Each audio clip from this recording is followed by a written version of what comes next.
mynews.studio. Picture this. In Brazil's rainforest, there's an island that swapped diesel generators for solar panels.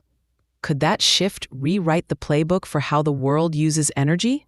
Today is December 14th, 2025.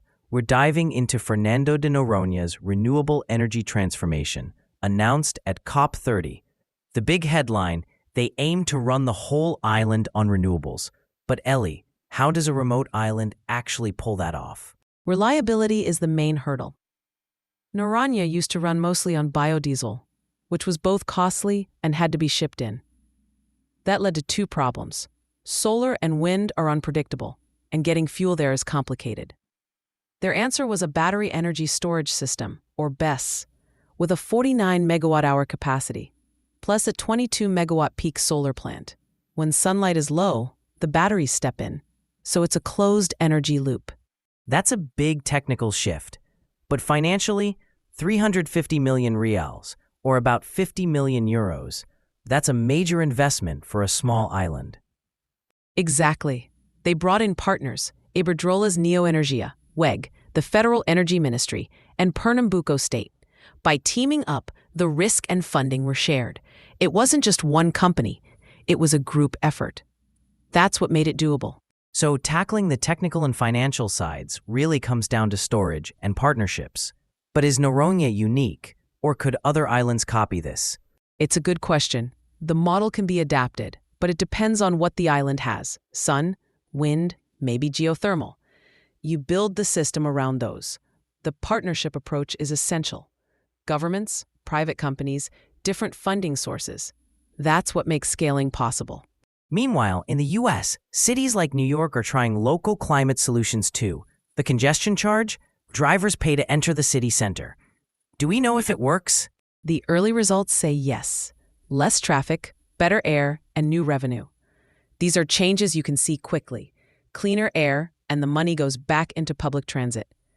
Health-wise, fewer asthma attacks, less pollution. Cities notice the improvements almost at once. Does that suggest local action is actually more effective than national policy? It's not a competition. Local action brings quick, visible benefits, jobs, savings, health improvements. National policy sets direction and releases funds. But local success stories show that climate action can mean a better quality of life, not just giving things up. And what about fairness? Congestion charges sometimes hit low-income commuters hardest. How do cities deal with that? In New York, some of the funds go toward transit discounts for lower-income riders. The idea is if you charge for driving, you improve public transit for everyone, especially for those with fewer options. And globally, projects like Noronha Verde keep equity at the center, making sure the benefits reach everyone. So, could these models work worldwide? Could congestion charges or full renewable transitions happen in Asia, Africa, or on Pacific Islands? They could, but each place needs its own approach. Equity, local resources, political will, all play a role. But the basic plan is there. Teamwork, technology, putting gains back into the community. So the idea that climate action always means sacrifice, it's not really matching reality.